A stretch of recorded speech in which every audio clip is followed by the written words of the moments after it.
Hi students. So we were discussing about uh, the different types of vitamins, and we have discussed till vitamin. I think we have discussed till vitamin B6. So we'll move on and we'll discuss further, and we'll discuss the next part, the vitamin B7 and other vitamins. तो अभी तक हमने क्या पढ़ लिया है? अभी तक हमने डिस्कस कर लिया है विटामिन्स के बारे में और विटामिन्स B6 तक हमने पढ़ लिया है, तो अभी हम आगे पढ़ेंगे आज.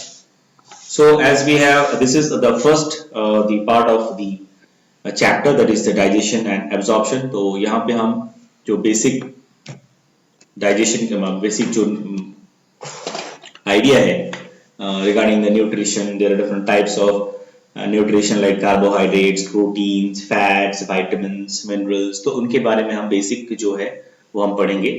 Then in the next part we'll study everything, the system, the digestive system in detail, right? So let us discuss this part first. So we have discussed till B6, vitamin B6. We'll start with the next part today, that is vitamin B7. See, vitamin B7 is common, is also known as, we call it as biotin.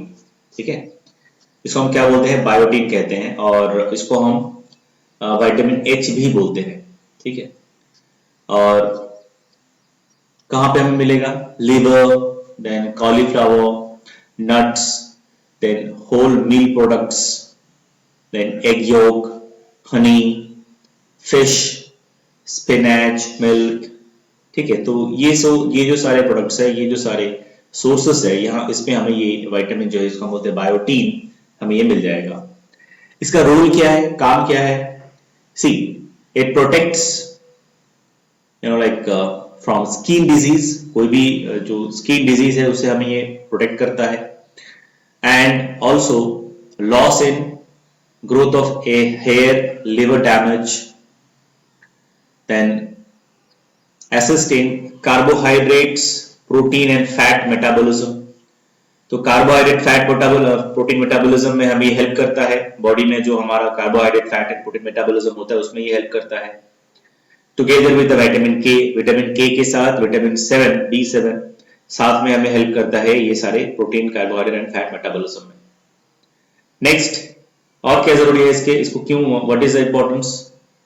The next most important thing is that it needed for the building up of the clotting factors. जो हमारे body में clotting factors होते हैं. Clotting factors मतलब जैसे मान लीजिए कि हमें you have a cut, so there will be bleeding, and after some time the bleeding will stop and it will be followed by clotting, right? तो वो clot होने के लिए हमारे बॉडी में एक factor होता है which help in clotting, that is called clotting factor. So वो clotting factor जो है, what will happen? What will happen? What will happen? What will happen? What will happen? What will happen? What will happen? What will happen? What will happen? What will happen? What will happen? What will happen? States of exhausting, then skin inflammation, muscular pain, hair loss, loss of appetite. State of exhausting मतलब थका fatigue हो लोगों में था, मतलब थकावट ज्यादा होगा, पता चलेगा या फील होगा. देन स्किन में इन्फ्लामेशन हो सकता है. मस्कुलर पेन मतलब मसल में पेन हो सकता है. हेयर लॉस होगा. खाने में मतलब लॉस ऑफ एपेटाइट मतलब जो डाइजेशन है उसमें प्रॉब्लम हो जाएगा. नेक्स्ट, कैरेक्टरिस्टिक क्या है? इसका कैरेक्टरिस्टिक है कि इट इज वाटर सोल्यूबल. ये विटामिन क्या होता है? This are water soluble. और डेली हमें ये कितना चाहिए, हमें कंज्यूम करना चाहिए 0.5 mg. नेक्स्ट, विटामिन B9, इसको हम कहते हैं फोलिक एसिड, और vitamin M as well, capital M. जैसे विटामिन B7 को हम कहते हैं कैपिटल H, इसे हम कहते हैं कैपिटल M. ठीक है, ऑकरेंस देख लेते हैं. Liver, then wheat germs, then cucurbit, spinach, green leafy vegetables, etc. So cucurbit में होगा, स्पिनच में होगा, वेट जर्म्स इसमें होगा, ग्रीन लीफी वेजिटेबल्स में होगा, इसमें हमें ये, इससे हमें ये जो विटामिन हमें मिल जाता है। ठीक है, नेक्स्ट रोल, फंक्शन क्या है basically, it protects the liver damage, cell division, healing and growth of muscles and cells, then protein metabolism, then essential for formation of RBC.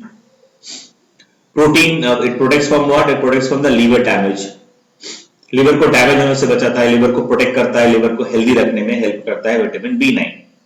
उसके बाद हमारे बॉडी में सेल डिवीजन होते हैं, माइटोसिस होता है बेसिकली ज्यादातर हमें, है ना, तो ये सेल डिवीजन के लिए बहुत जरूरी है। यहाँ पे कहीं पे अगर आपको चोट आ जाए, अगर कहीं इंजरी हो जाए तो हीलिंग के लिए बहुत ही इंपॉर्टेंट है। और क्या करता है, देयर हैविंग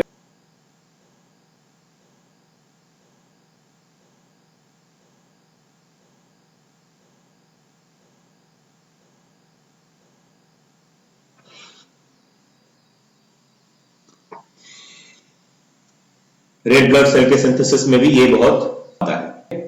ठीक है, ठीक है। नेक्स्ट डेफिशिएंसी, अगर डेफिशिएंसी हो जाएगी तो क्या होगा, डेफिशिएंसी होने से हो जाएगा, डेफिशिएंसी होने से हो जाएगा मेगाब्लास्टिक एनीमिया। सो डेफिशिएंसी से बेसिकली क्या होता है, जो एनीमिया है वो होने के चांसेस है, मतलब आरबीसी का प्रोडक्शन इफेक्ट हो, effective it will affect the production of the RBC और formation of the RBC. As a result the person will have anaemia. Right, next digesting disturbances,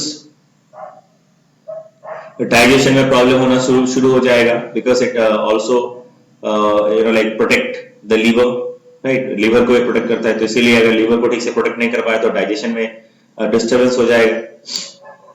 ठीक है, देन बोन कार्टिलेज ग्रोथ, इसमें भी problem हो जाएगा, bone और cartilage भी ठीक से ग्रो नहीं करेगा। Next characteristic, these are water soluble, do not tolerate heat, light or these are water soluble, do not tolerate heat, then light और ऑक्सीजन। ये ऑक्सीजन के साथ बहुत जल्दी ऑक्सीडाइज हो जाता है। ठीक है, और अगर बहुत ज्यादा लाइट में अगर हम इस विटामिन, ये विटामिन रहेगा तो ये डिस्ट्रॉय हो जाएगा। ठीक है, और बेसिकली ये क्या है, इट इज वाटर सोल्यूबल। और हर दिन हमें कितना हमारे डाइट में इसको लेना चाहिए, 150 mg। सो क्वांटिटी थोड़ा ज्यादा है, आप देख सकते हो दूसरे विटामिन से कंपैरिजन में, बिकॉज इसका रोल भी बहुत ज्यादा इंपॉर्टेंट है इसलिए। ठीक है, because of its function. Next vitamin B12, vitamin B12 को हम क्या कहते हैं, साइनोकोबालामीन, इसका जो टेक्निकल नाम है इसको क्या बोलते हैं, साइनोकोबालामीन। अच्छा, let me tell you very important thing in between. See you need to remember all the names of all the vitamins, सबका नाम आपको याद रखना होगा। जैसे अगर एग्जाम में आया फोलिक एसिड, तो आपको पता होना चाहिए फोलिक एसिड का मतलब होता है विटामिन B9। अगर विटामिन B12 की बात कर रहे हैं तो आपको पता होना चाहिए दैट इज साइनोकोबालामीन। ठीक है, चलिए ऑकर्स कहां मिलेगा, liver, milk, fish, then yeast, oyster, spirulina etcetera.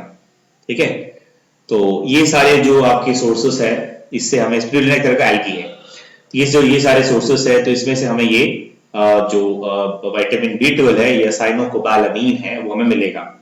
Role क्या है इसका, मेन फंक्शन क्या है, building substances of erythrocyte, avoid nerve pains, protect skin and mucous membrane.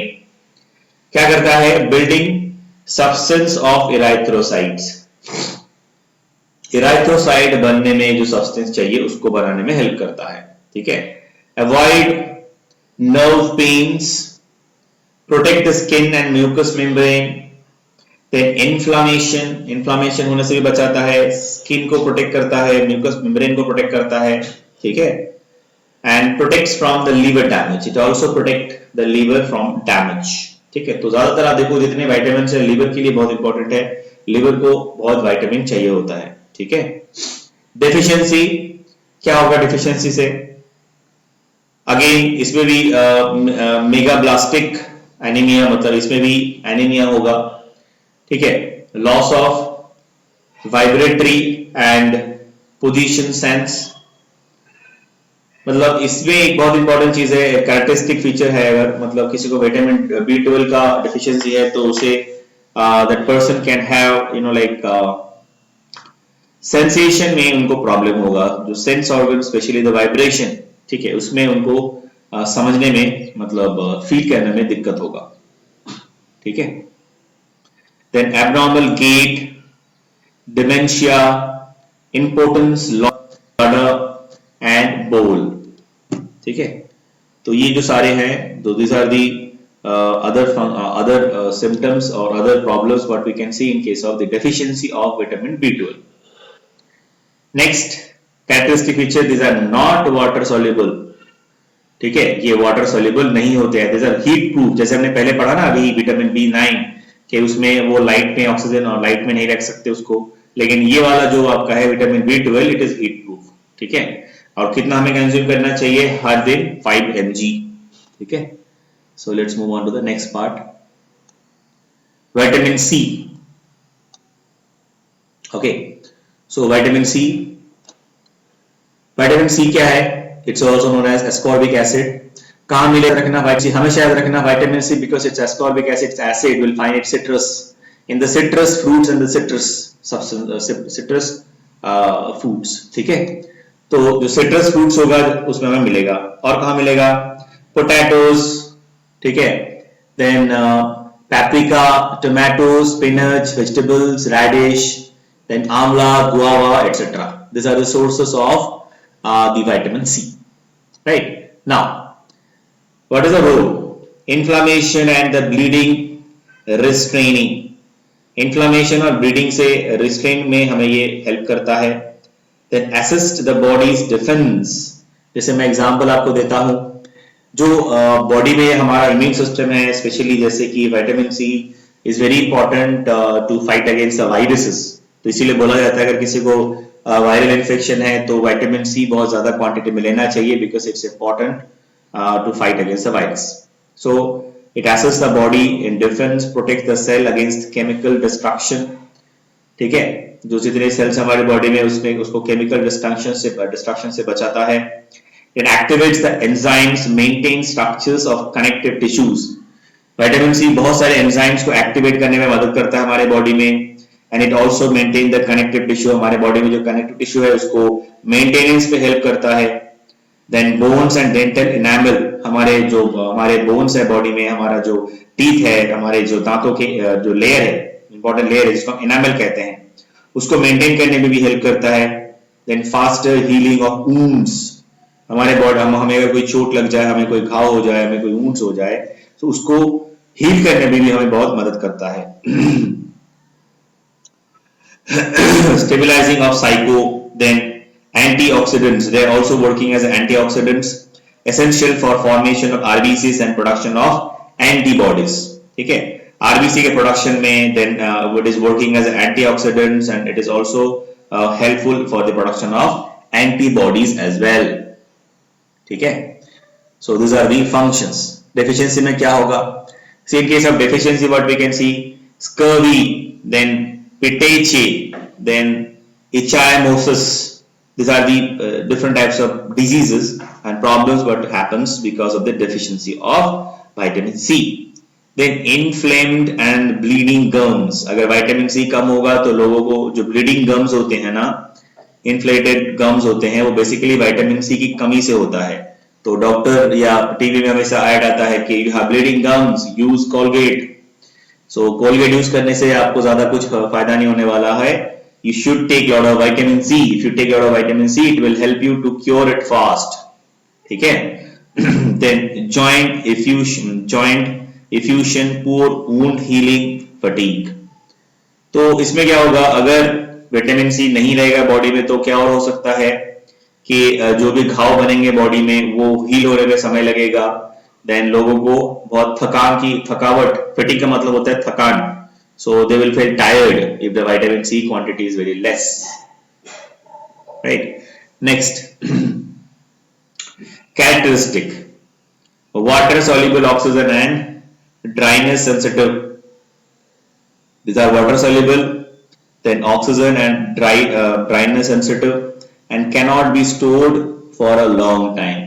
इसको हम बहुत देर तक स्टोर नहीं कर सकते, एंड ऑक्सीजन में ये बहुत ज्यादा सेंसिटिव होता है ऑक्सीजन के साथ, और ये वाटर सोल्यूबल होता है। हर दिन हमें इसको 75 to 200 mg कंज्यूम करना चाहिए। Next the last is it's an extra which is not there in our syllabus in detail. Just for information I'm telling it, there's no need to study this.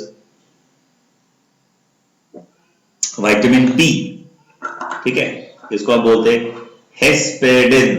So you can just pause and you can read if you want to read. It is not that important because it is not there in our syllabus in detail. Okay, so you can pause and if you have interest you can read it. Next we'll talk about minerals. So before we talk about minerals, we need to understand certain things about minerals and then move on and we'll talk. See, देखो हमारी body में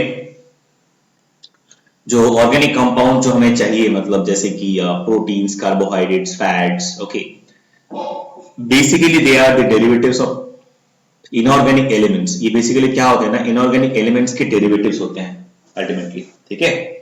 और अगर आप मतलब ये जो सारे इनऑर्गेनिक हमारे बॉडी में जो ऑर्गेनिक मटेरियल्स हमें चाहिए, जैसे कार्बोहाइड्रेट, प्रोटीन्स, है ना, फैट्स, ये actually these are derivatives of inorganic elements और मिनरल्स, ठीक है. और हमारा जो एनिमल टिश्यू है, the animal tissue is actually content of 29 elements. Basically animal tissue में कितने एलिमेंट्स से बने होते हैं, कितने एलिमेंट्स होते हैं, 29 elements. These elements are classified into two groups. Basically दो ग्रुप में हम डिवाइड कर सकते हैं एलिमेंट्स को. एक होता है एसेंशियल एलिमेंट, दूसरा होता है नॉन एसेंशियल एलिमेंट्स. अब देखो एसेंशियल एलिमेंट है वो फर्दर दो ग्रुप में डिवाइड होता है, उसको बोलते हैं macro elements and micro elements. Macro का मतलब होता है जो हमें ज्यादा क्वांटिटी में चाहिए हमारे डाइट में, उसे बोलते हैं मैक्रो एलिमेंट्स. जो कम क्वांटिटी में हमें चाहिए उसे बोलते हैं माइक्रो एलिमेंट्स, ठीक है. अब देखो मतलब अब इसको थोड़ा इसका डेफिनेशन भी है. Macro elements are those which are required to be present in the diet in amount more than 1 gram. इसको लिख लेना, more than 1 gram, ठीक है. 1 ग्राम से ज्यादा अगर हमें कोई एलिमेंट हमें चाहिए हमारे डाइट में तो हम उसे कहेंगे मैक्रो एलिमेंट्स, ठीक है. और ये जो मैक्रो एलिमेंट्स होता है ना, it consist of 60 to 80% of the element present in our body. तो हमारे बॉडी में जितने भी तरह के एलिमेंट्स है उसमें से 60 to 80% तो मैक्रो एलिमेंट से बना है, मैक्रो एलिमेंट्स होता है, ठीक है. And there are 12 macro elements. There are कितने होते हैं, there are 12 macro elements are there.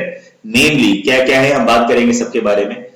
Carbon, nitrogen, calcium, phosphorus, hydrogen, sodium, magnesium, sulphur, oxygen, potassium, iron, chlorine, ठीक है.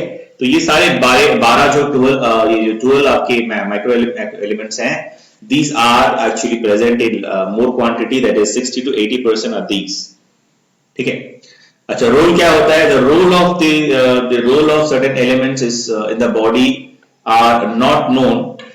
एंड अब देखो दूसरा जो कैटेगरी है नॉन एसेंशियल एलिमेंट्स. अब देखो नॉन एसेंशियल एलिमेंट मतलब जो एलिमेंट्स हम जिसके बारे में हमको नहीं पता है उनके फंक्शंस के बारे में अभी तक ठीक से, हम उनको कहते हैं नॉन एसेंशियल एलिमेंट, ठीक है.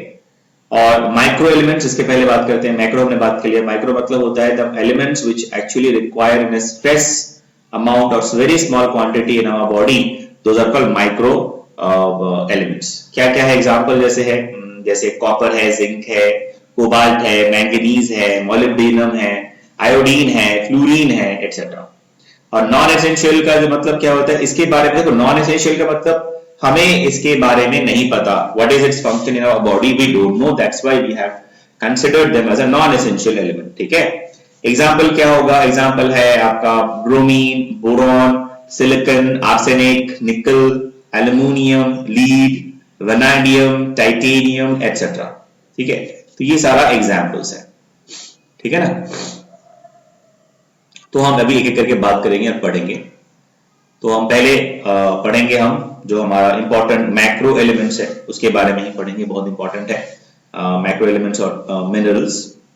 सो first will talk about calcium, ठीक है. So let me just enlarge a bit.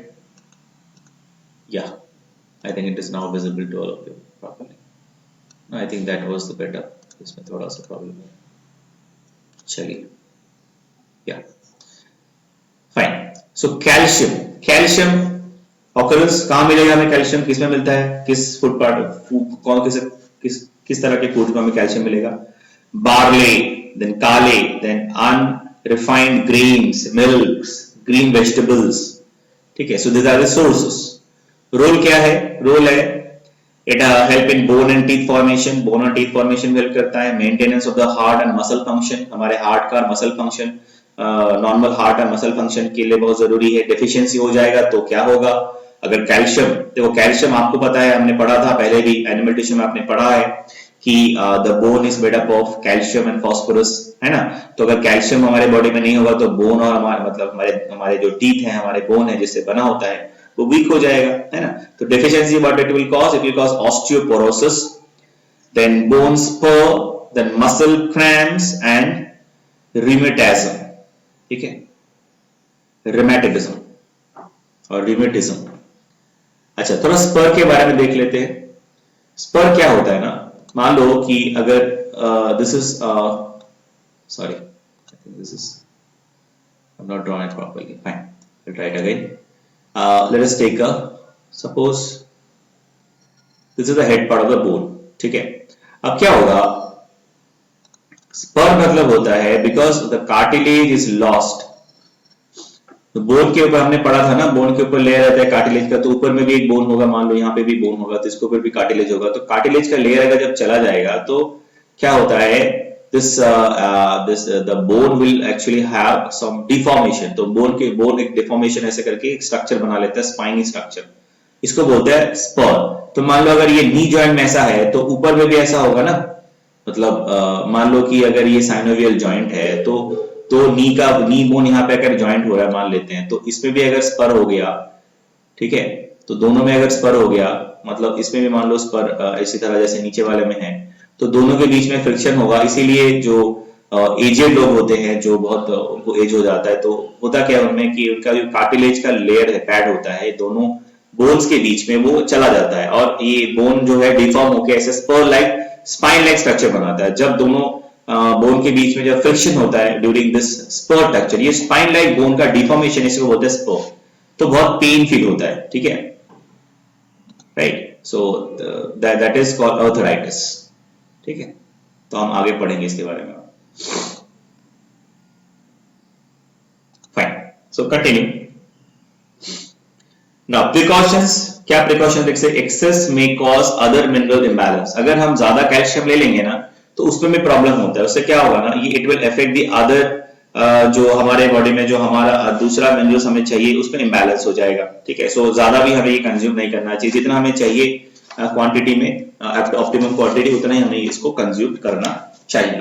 ठीक है ना, चलिए next will talk about the next part, that is what is the daily need? It is 200 to 1500 mg। तो quantity बहुत ज्यादा होना चाहिए कैल्शियम का, है ना, क्योंकि बोन और टीथ फॉर्मेशन में ये मदद करता है, तो इसका हमेशा इसका क्वांटिटी ज्यादा होना चाहिए। Next is magnesium. मैग्नीशियम मतलब इट इज, इसका ऑकरेंस कहां पे होता है देख लेते हैं। Whole grains, then almonds, avocado and grape fruits. ठीक है, so this are the sources. Role क्या है? Nerve functions, enzyme activation, protein synthesis and energy production. बहुत सिंपल है, नर्व हमारे नर्व के फंक्शन में हेल्प करता है, एंजाइम एक्टिवेशन में हेल्प करता है, प्रोटीन सिंथेसिस में हेल्प करता है ना। और डेफिशिएंसी हो जाएगा तो क्या होगा? फिर से ऑस्टियोपोरोसिस हो जाएगा, स्ट्रेस आ जाएगा। ठीक है, देन सेनिलिटी एंड इंसोम्निया। ठीक है, इंसोम्निया मतलब नींद ना आने की बीमारी, नींद कम आना, इसको बोलते हैं इंसोम्निया, तो वो हो जाएगा जिसको अगर डेफिशिएंसी है मैग्नीशियम उसको। ठीक है, प्रिकॉशंस क्या है? More than 400 gram can cause diarrhoea in some people. अगर कोई ज्यादा मतलब मैग्नीशियम कंज्यूम कर लेता है, that is more than 400 mg, then that person can also have diarrhoea.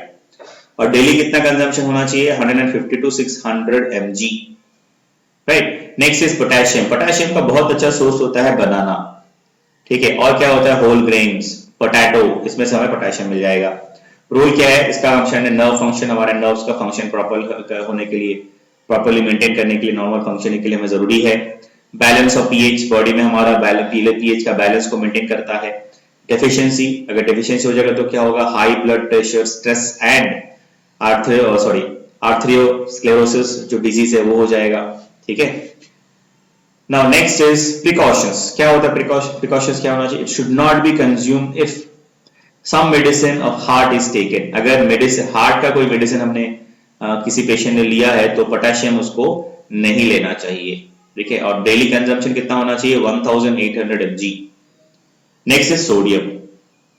Sodium किस में मिलेगा? ओकरा, ओकरा में बहुत सोडियम रहता है। Then black grams, then celery etcetera. Role क्या है? Nerve function and balance of pH.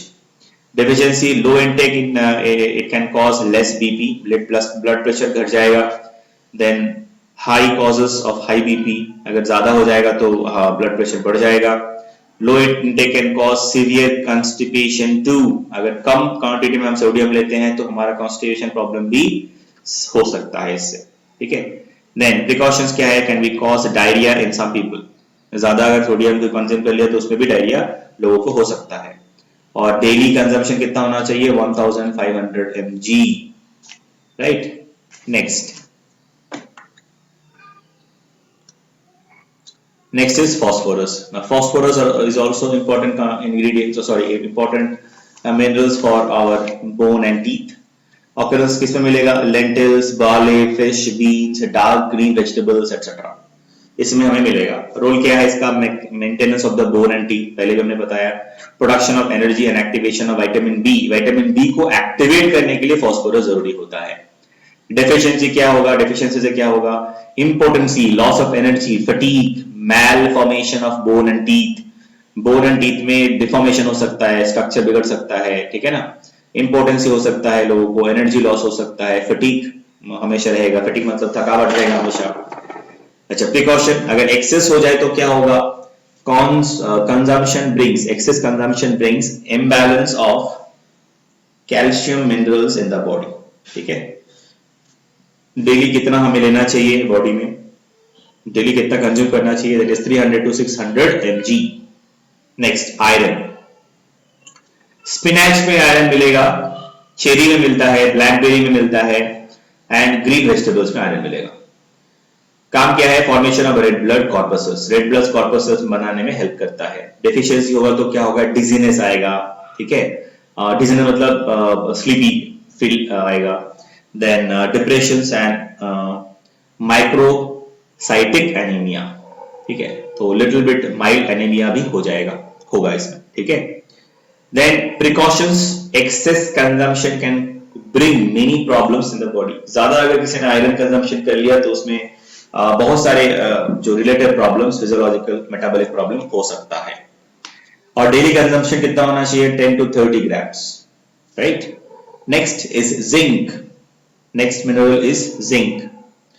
Zinc कहां से मिलेगा? ज्यादातर सी फूड से जिंक मिलता है। Then wheat grams, wheat flour, avocado and pumpkin seeds etcetera. इसमें से हमें ये जो सारे सोर्सेस है इसमें से हमें क्या मिलेगा? इसमें से हमें जो आयरन है वो हमें मिलता, जिंक जो हमें मिलता है। रोल क्या है? It's cofactor for many metabolic enzyme. बहुत सारे मेटाबॉलिक एंजाइम के लिए कोफैक्टर के हिसाब से काम करता है। It working as a cofactor, right.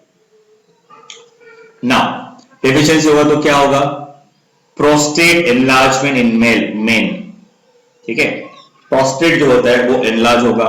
Prostate gland होता है हमारा, एक ग्लैंड होता है, हम मेल रिप्रोडक्टिव सिस्टम में आता है वो, तो प्रोस्टेट ग्लैंड रहता है हमारे बॉडी में, मेल के बॉडी में रहता है प्रोस्टेट ग्लैंड, वो एनलार्ज होना शुरू हो जाता है, ठीक है। इम्यून डेफिशिएंसी डिसऑर्डर एंड आर्थरोक्लेरोसिस, ठीक है। जो भी इम्यूनिटी से रिलेटेड जो डिसऑर्डर्स है वो हो सकते हैं, ठीक है। और आर्थरोक्लेरोसिस, और जिसको हम बोलते हैं आर्थोस्क्लेरोसिस, ये भी हो सकता है, ठीक है। So these are the problem we can see in case of the deficiency, ठीक है। Next is excess होगा तो क्या होगा? Excess मतलब अगर किसी ने कंजम्पशन कर लिया तो क्या होगा? Excess consumption can cause copper deficiency। अगर जिंक ज्यादा ले लिया तो कॉपर डेफिशिएंसी हो जाएगा, ठीक है। अच्छा, आर्थरोक्लेरोसिस क्या है? थोड़ा सा एक बार बता देता हूं मैं आप लोगों को। Will study in the chapter of body fluids and circulation, even then just you have an idea. क्या होता है ना, जो कोलेस्ट्रॉल या फैट होता है, ये जो सब्सटेंसेस है, ये हमारे जो आर्टरीज है, जो ब्लड वेसल्स हैं, आर्टरीज है, उसमें जाके ना ये जम जाता है और it is actually blocking the pathway और ब्लॉकिंग द पाथ, ठीक है। वो कहाँ पे, हमारे जो आर्टरियल वॉल्स है अंदर में वो जमा हो जाते हैं, इससे हमारा जो ब्लड का फ्लो है उसको वो रेजिस्ट कर देता है, उसको प्रॉपर नहीं हो पाता, उसको बोलते हैं आर्थरियोक्लेरोसिस, ठीक है। चलिए, जिंक का जो कितना लेना चाहिए हमें हर दिन, it should be 50 to 50 mg। Now copper कहाँ में मिलेगा, sea food, almonds, then beans and greens, vegetables etcetera. Role क्या है इसका, skeletal heart and muscle function, skeletal muscle and heart muscle जो है हमारा, इसको सारा फंक्शन करने के लिए हमें ये वाला जो मिनरल्स है, जो मिनरल है कॉपर, ये बहुत जरूरी है, ठीक है। प्रोडक्शन ऑफ आरबीसी, आरबीसी के प्रोडक्शन में भी हेल्प करता है, ठीक है। Okay, just I think you can not see it, yeah now I think it is visible to all of you, yeah yes, yeah now the skeletal muscles हमने discuss किया। अच्छा, डेफिशिएंसी हो तो क्या होगा, डाइजेस्टिव डिसफंक्शन, डाइजेशन में problem हो जाएगा, ऑस्टियोपोरोसिस हो सकता है, नर्व का प्रॉब्लम हो सकता है, this are the problem what we can see if someone is having deficiency of copper। then precautions क्या होगा, excess doses are toxic, excess doses are toxic, ज्यादा डोज अगर दे दिया तो क्या होगा, that will actually become toxic। next, daily कितना हमें कंज्यूम करना चाहिए, 2 to 3 grams, sorry 2 to 3 mg, not grams, sorry 2 to 3 mg microgram or milligram।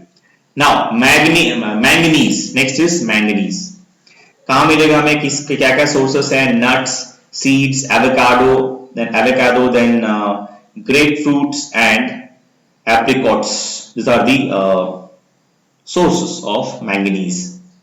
Role क्या है, glandular functions, bone and ligament maintenance, ठीक है। glandular functions, bones and ligament maintenance, ये सारे काम में मतलब मदद करता है। अगर कम हो जाएगा बॉडी में तो क्या होगा, डाइजेस्टिव डिसफंक्शन इसमें भी होगा, डायबिटीज हो सकता है, एस्थमा हो सकता है, ठीक है। प्रिकॉशंस, इसमें अगर एक्सेस अगर हमने कंज्यूम कर लिया मैंगनीज तो क्या हो सकता है, it can cause mineral imbalance, ठीक है। हमारे सारे जो मिनरल हम हमारे बॉडी में यूज करते हैं, हमें चाहिए, उसमें इम्बैलेंस क्रिएट हो जाएगा बिकॉज ऑफ दिस। नाउ कितना होना चाहिए डेली क्वांटिटी, नॉर्मल क्वांटिटी कितना होना चाहिए, 2 to 10 mg। Next is chromium, chromium, yeast, then whole grains and cereals, इसमें हमें मिल जाता है। और इसका रोल क्या है, इसका रोल है आपका ग्लूकोज मेटाबॉलिज्म में, देन ब्लड शुगर का रेगुलेशन में, हार्ट के फंक्शन में, इस सब में यूटिलाइज यूजफुल होता है। अगर डेफिशिएंसी होगा तो क्या होगा, diabetes, high cholesterol, then hypoglycaemic glycaemia and atherosclerosis, ठीक है। So these are the different types of problem can arise due to the deficiency of chromium। Next is precautions। precautions क्या है, हमें precautions लेना चाहिए, अगर ज्यादा हो जाएगा तो it is having insignificant effect, मतलब ज्यादा क्वांटिटी में अगर हमने क्रोमियम ले लिया तो इसका जो नॉर्मल फंक्शन है वो ही ठीक से नहीं होगा, ठीक है। अच्छा, डेली नीड कितना है, 200 to 500 mg, डेली नीड कितना है, 200 to 500 mg। Next, the last one is selenium, किसमें मिलेगा, whole grains, broccoli, fish and onions, इसमें मिलता है। Now what is the role, essential for spermatogenesis, antioxidants and synergistic with vitamin E and prevents cancer and ageing, ठीक है।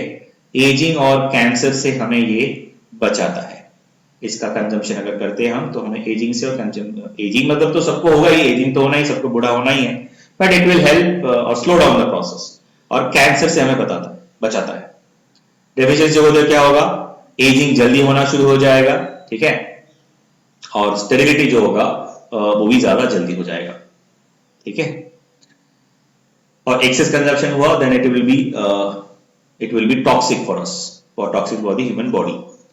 Daily needs कितना है, 100 to 200 mg, right?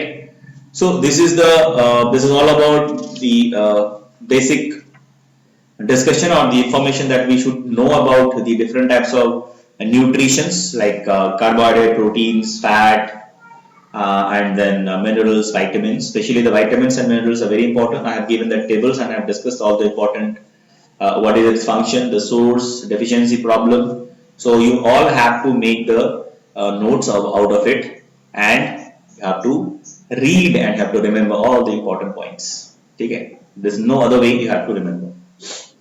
Next we'll talk about, yeah, we'll talk about some diseases related with the nutrition. Nutrition, that is nutritional disorders. We'll talk about the nutritional disorders.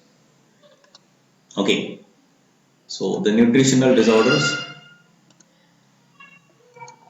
yeah, we'll talk about the nutritional disorders. See, nutritional disorder, or normally we call it as a malnutrition, is a pathological state resulting from a relative or absolute deficiency or excess of one और मोर essential nutrients. ठीक है, तो अगर किसी बच्चे में या किसी में अगर एक से ज्यादा इंपॉर्टेंट जो न्यूट्रिएंट्स है उसका डेफिशिएंसी है, तो हम उसे बोलते हैं मैल न्यूट्रिशन, और न्यूट्रिशनल डिसऑर्डर्स में हो सकता है. ठीक है, सो दो तरह का होता है आपका न्यूट्रिशन डेफिशिएंसी और मैल न्यूट्रिशन. एक होता है ओवर न्यूट्रिशन, मतलब अगर कोई बहुत ज्यादा न्यूट्रिशन गेन कर रहा है उससे भी उसे प्रॉब्लम हो सकता है. दूसरा होता है अंडर न्यूट्रिशन. तो हम पहले ओवर न्यूट्रिशन की बात करते हैं.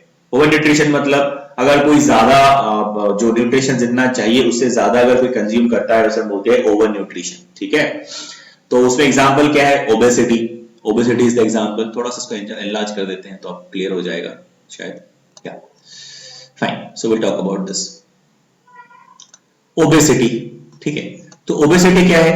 ओबेसिटी हम बात करते हैं अगर कोई ज्यादा मतलब इफ समवन इज टेकिंग, होता क्यों obesity? It is actually caused due to the excessive intake of high caloric nutrients.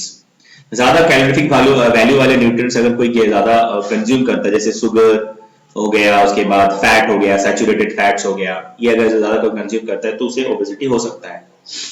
ठीक है, ओबेसिटी में होता क्या है कि जो फैट है वो हमारे टिश्यू में जाके जमा हो जाता है, एडिपोज टिश्यू में, and it cause high blood pressure. ठीक है, इससे क्या होगा? जिसको ओबेसिटी है उसे क्या होगा? हाई ब्लड प्रेशर हो सकता है, डायबिटीज हो सकता है, हार्ट डिजीज हो सकता है. ठीक है, और इसके लिए हमें इसका क्योर क्या होना चाहिए? इसके लिए for that you have to do regular exercise and taking green leafy vegetables, and recommendation of such means green leafy vegetables जो है वो लेना चाहिए, वेजिटेबल्स, और डेली एक्सरसाइज करना चाहिए, डाइट मेंटेन करना चाहिए, तभी ये बीमारी आपको ठीक होगी, मतलब ओबेसिटी से आपको छुटकारा मिलेगा. नेक्स्ट है हाइपर कोलेस्टेरोलेमिया. हाइपर कोलेस्टेरोलेमिया, इसमें क्या होता है? It is caused by the intake of excess of saturated fat such as butter, ghee, red meat and egg. जो लोग ज्यादा घी या बटर या मीट या एग कंज्यूम करते हैं उनको ये हाइपर कोलेस्टेरोलेमिया हो सकता है. उसमें क्या होता है ना, बॉडी में जो कोलेस्टेरॉल लेवल है वो जो है ब्लड में वो बढ़ जाता है, एबनॉर्मली बढ़ जाता है. ठीक है, और इससे क्या होगा ना, थ्रोम्बोसिस हो सकता है, हार्ट अटैक हो सकता है. ठीक है, बेसिकली आपको ये हार्ट को कमजोर कर देगा, and finally it will lead to heart attacks. ठीक है, next is hypervitaminosis. Hypervitaminosis, नाम से पता चल रहा होगा, विटामिन अगर किसी ने ज्यादा कंज्यूम कर लिया, ज्यादा क्वांटिटी में कंज्यूम कर लिया, तो उसे ये बीमारी हो सकता है. ठीक है, it can cause by the excessive intake of vitamins. Excessive of vitamin D cause deposition of calcium in soft tissue. अगर किसी ने ज्यादा विटामिन ले लिया तो क्या होगा? विटामिन डी जो सॉफ्ट टिश्यू में है वो जाके डिपोजिट शुरू हो जाए, मतलब वहां पे जाके डिपोजिट हो जाएगा. इससे क्या होगा? आपको बहुत सारे प्रॉब्लम्स फेस करने पड़ेंगे, जैसे कि the tissue will not work properly, there will be inflammation etcetera. Now excess of vitamin A cause the lack of appetite, then itching and rashes. अगर किसी को विटामिन A ज्यादा हो गया तो फिर उसे एपेटाइट में, मतलब जैसे हमने अभी डिस्कस किया था, एपेटाइट मतलब क्या है? डाइजेशन सिस्टम में डिस्टर्बेंस हो जाएगा, बॉडी में रैशेस आ जाएगा, स्किन में इचिंग होगा एटसेट्रा. ठीक है, हाइपर वाइटामिनोसिस और vitamin D cause nausea, then anorexia, then hyperkalaemia. ठीक है, then these are the different condition what happens because of the excessive intake of vitamin D. ठीक है, हाइपरकैलेमिया मतलब क्या होता है? Elevated calcium level in the blood. अगर blood में कैल्शियम बहुत ज्यादा हो जाता है उसे बोलते हैं हाइपरकैलेमिया. ठीक है, नाउजिया मतलब चक्कर आना, उसको बोलते हैं नाउजिया। एनोरेक्सिया मतलब आपका जो भूख लगना, भूख जो है वो घट जाता है, भूख लगना घट मतलब हंगरीनेस, जो हंगर होता है हमारे वो हंगर जो है उसका सेंसेशन घट जाता है, ठीक से पता नहीं चलता। So this are the things what will happen in case of hypervitaminosis, ठीक है। So here also will see and there are some other points I mention, या let me just clean it once, yeah, yes. So you can see here that calcium level अगर बढ़ जाता है उसे बोलते हैं that elevated calcium level in the blood is called the hyperkalemia. Then hyper, next is hyperphosphatemia. इसमें क्या होता है ना, abnormally elevated level of phosphate in the blood, then calcification of the soft tissue. तो ये सब जो प्रॉब्लम्स आपको बॉडी में शुरू हो जाएगा अगर someone is having हाइपर और सफरिंग फॉर हाइपर विटामिनोसिस, ज्यादा विटामिन का कंज्यूम कर लिया तो ये सारा प्रॉब्लम हो सकता है, ठीक है। Now next is under nutrition. अब हम बात करेंगे अंडर न्यूट्रिशन की। अंडर न्यूट्रिशन मतलब अभी कोई अगर किसी ने न्यूट्रिशन जो ठीक से कंज्यूम नहीं किया या उनके बॉडी में अगर डेफिशिएंसी है न्यूट्रिशन का, तो उनमें क्या हो सकता है हम वो डिस्कस करेंगे, ठीक है। पहले हमने बात किया तो ओवर न्यूट्रिशन, ज्यादा न्यूट्रिशन होने से भी प्रॉब्लम होता है, वैसे अंडर न्यूट्रिशन, कम न्यूट्रिशन होने से भी प्रॉब्लम होता है, ठीक है। तो उसमें उसके पहले हम एक पॉइंट डिस्कस करेंगे। See as per the WHO about 22% under age children would have stunted growth worldwide in 2020 and the stunting prevalence globally has declined from 32.6% to about 22%, and it is reported that nearly 2 out of 5 stunted children live in South Asia, while more than 1 in 3 live in sub-Saharan Africa.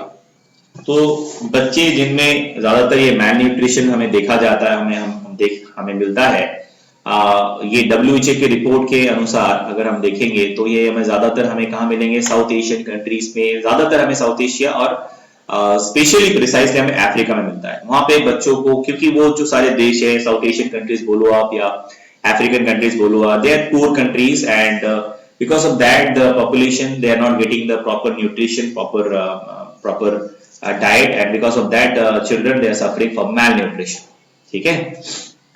तो basically मैल nutrition दो तरह का होता है, एक होता है क्वार्शियरकर, दूसरा होता है मैरस्मस। क्वार्शियर का मतलब होता है, क्वार्शियरकर का मतलब होता है related with the protein deficiency. जो बच्चों में प्रोटीन का डेफिशिएंसी होता है, जिनको because of protein deficiency they have stunted, देखो स्टंटेड ग्रोथ का मतलब होता है इनप्रॉपर ग्रोथ, ठीक से ग्रो नहीं करना, ठीक है। मतलब जिस एज में बच्चा जितना ग्रो होना चाहिए, जितना वेट होना चाहिए, जितना हाइट होना चाहिए, वो नहीं होके उससे कम होगा, तो उसे हम बोलेंगे स्टंटेड ग्रोथ, ठीक है। तो जो मैल न्यूट्रिशन है, अंडर न्यूट्रिशन की कैटेगरी, दो तरह का डिजीज हमें दिखता है। एक होता है disease caused by the deficiency of protein, that is called kwashiorkor, and disease caused by the multiple food deficiency. सिर्फ प्रोटीन डेफिशिएंसी नहीं, कार्बोहाइड्रेट, प्रोटीन, फैट, सारे जो न्यूट्रिशन इंपॉर्टेंट न्यूट्रिशन है उसकी डेफिशिएंसी से जो डिजीज होता है उसे हम बोलते हैं मैरस्मस, ठीक है। So we will talk about the kwashiorkor first. So it's a protein deficiency disease. So you can see in this diagram, this is a kwashiorkor child. Left side में आपको दिख रहा होगा एक क्वार्शियरकर चाइल्ड और एक नॉर्मल चाइल्ड में, दोनों में डिफरेंस आप देख सकते हो। तो प्रोटीन डेफिशिएंसी डिजीज है ये, commonly affect the infant and the children between 6 months to 3 years of age. Normally ये जो बच्चे होते हैं 6 महीने से 3 साल के जो बच्चे हैं इनमें ये इफेक्टिव होता है। अगर उनको ठीक से प्रोटीन नहीं दिया गया, उनके डाइट में प्रोटीन अगर ठीक से नहीं रहा प्रॉपर क्वांटिटी में, तो उन्हें ये बीमारी हो सकती है, ठीक है। सिम्टम्स क्या क्या है, underweight, stunted growth, poor brain development, loss of appetite, anaemia, then oedema and lower leg and face, enlarge fatty liver. So these are the symptoms, ठीक है। So you can see in the diagram that how the Kwashiorkor child is actually look like. in a diagram. तो अब देखो जो क्वार्शियर का child है उसमें आप देख सकते हो कि नॉर्मल चाइल्ड से क्या डिफरेंस है. It is having a patchy skin. The skin is patchy. It's having like very rough and patchy skin they have. Then destine abdomen थोड़ा प्रोट्रूडेड है देखो नॉर्मल चाइल्ड से. दूसरा है कि एडिमा. एडिमा मतलब होता है कि स्वेलन एंकल्स. ठीक है. एडिमा में क्या होता है ना कि नॉर्मली मेडिकल टर्म में क्या बोलते हैं ना कि build up of the fluid causes affect the tissue become swollen. Oedema में क्या होता है ना जो टिश्यू होते हैं ना उसमें पानी जम जाता है. मतलब उसमें नॉट पानी मतलब फ्लूइड. बॉडी जो फ्लूइड है वो वहां पे जाके सीक्रेट होने लग जाता है. इससे जो है ना वो एरिया जो है स्वेल हो जाता है. उसको बोलते हैं एडिमा. इस कंडीशन को बोलते हैं हम लोग एडिमा. तो ये सारा फीचर्स हमें ये जो सारा कंडीशन हमें ये क्वार्शियर के चाइल्ड में दिखेगा. नॉर्मल चाइल्ड जो राइट हैंड साइड में देख सकते हो that is actually the child should be look like this. अच्छा इसको क्योर क्या है, इसको ट्रीट कैसे करेंगे. Protein are necessary for the growth repair of the tissue and for the body defence adequate amount of protein must be present in the diet. ठीक है. And the daily requirement is 1 mg of protein per kg body weight and adult and 2 mg protein per kg body weight in growing children. तो देखो आप देख सकते हो adult में बस 1 mg प्रोटीन पर केजी बॉडी वेट चाहिए हमें. मतलब अगर किसी का वजन है मान लीजिए 70 किलो तो उसे हर दिन उस एडल्ट को हर दिन 70 ग्राम प्रोटीन लेना चाहिए. अगर कोई बच्चा है जिसका वेट है 10 किलो तो उसे हमेशा 10 into 2 so 10 into 2 मतलब 20 ग्राम उसको हमेशा उसको प्रोटीन लेना चाहिए daily. So that is a distribution. Fine. Now next is we'll talk about the next marasmus. देखो marasmus क्या है. Deficiency of protein and total food calorific value. marasmus में क्या है ना पहले हमने देखा क्वार्शियर के में क्या था सिर्फ प्रोटीन डेफिशिएंसी से होता है.